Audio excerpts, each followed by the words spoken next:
Herkese merhaba. Bu dersin konusu bir önceki dersle ilgili olduğu için öncelikle geçen ders neler öğrenmiştik şöyle kısaca hatırlamaya çalışalım. Var mı hatırlayanınız neler öğrendiğimizi geçen derste? Evet, şahıs zamirlerinden yani kişi zamirlerinden iki tanesini öğrenmiştik değil mi? Kişi zamirleri isimlerin yerini tutabilen zamirlerdir. Bunlardan ikisini öğrenmiştik. Hangileriydi bunlar? Bir tanesi as, diğeri ise t. As ben demektir. T ise sen. As ben, t sen. Peki başka neler öğrenmiştik? Bir tane de soru edatını öğrenmiştik değil mi? Neydi bu edatımız? Evet, come. Come veya cum. İkisi de aynı. Kim demektir? Ve bunlarla ilgili cümleler kurmuştuk. Şimdi de bu cümlelerden birkaç tane örnek verelim ve ardından da yeni konumuza geçelim. Evet, gelsin bakalım örnek cümlelerimiz. Tıkama. Ez nihala. Tıkami. Ez felata. İster kız olsun, ister erkek olsun fark etmez. Eğer isimlerimizin sonu sessiz harf ile bitiyorsa cevaplarımızın sonuna sadece a gelir. Şimdi de sesli harf ile biten isimlerle ilgili örnek cümleleri görelim. Tıkama. Ez fulyaya. Tıkami. Ez mirzaya. Yine ister kız ismi olsun ister erkek ismi olsun fark etmez. Eğer bir isim sesli harf ile bitiyorsa bu isimle cümlenin sonundaki a arasına y kaynaştırma harfi gelir.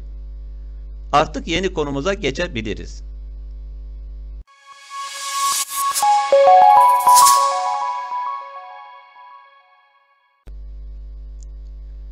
Önce bu dersimizde kullanacağımız kelimeleri öğrenelim.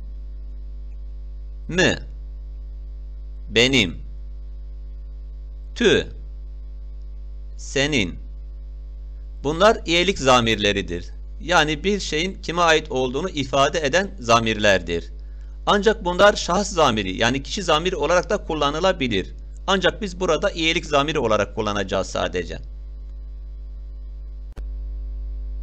Bu dersimizde kullanacağımız diğer bir kelime name yani isim. Name veya nume ikisi de aynı. Ve tabii ki yine bir soru edatımız var. Çına. Çına ne demektir? Çına veya çıta. MEP ders kitaplarında çıta olarak geçiyor. Dersimizin sonunda MEP ders kitaplarından da örnekler üzerinde duracağız. Artık rahatlıkla cümlelerimizi kurabiliriz. Nameytü çınavu. Nameymi nihala. Nameytü çınavu. Nameymi felatu. Dikkat ettiyseniz sorularımız aynı. Çünkü sorularda ismi soruyoruz, nameyi soruyoruz ve name eril olarak kabul edildiği için iki sorumuz da eril. Ama cevaplar isimlere göre olduğu için kız ismi dişil, erkek ismi eril olduğu için cevaplarımız da ona göre farklı oldu. Şimdi de sesli harfle biten isimlerle ilgili cümlelere bakalım. Nameytü çınavu. Nameymi fülyaya. Nameytü çınavu. Nameymi mirzavu. Ve son olarak MEP ders kitaplarına bakalım.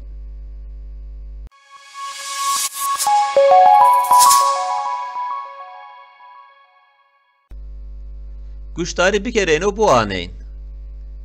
Dinleyiniz ve okuyunuz. Dinleyiniz ve tekrarlayınız da diyebiliriz. Merhaba. Merhaba.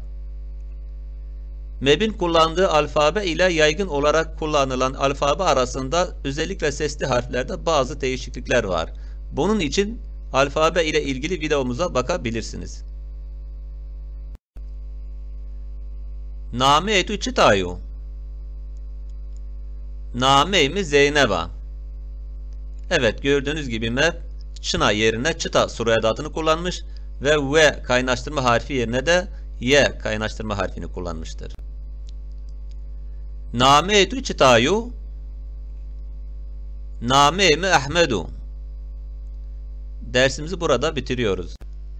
Eğer siz de dilimizin yok olmasını istemiyorsanız kanalıma abone olmayı, yeni içeriklerden anında haberdar olmak için bildirimleri açmayı ve videolarımızın daha çok kişiye ulaşması için de like atmayı unutmayınız. Tekrar ve tekrar görüşmek dileğiyle. Can Dili Zazaca ile hayata bağlı kalın.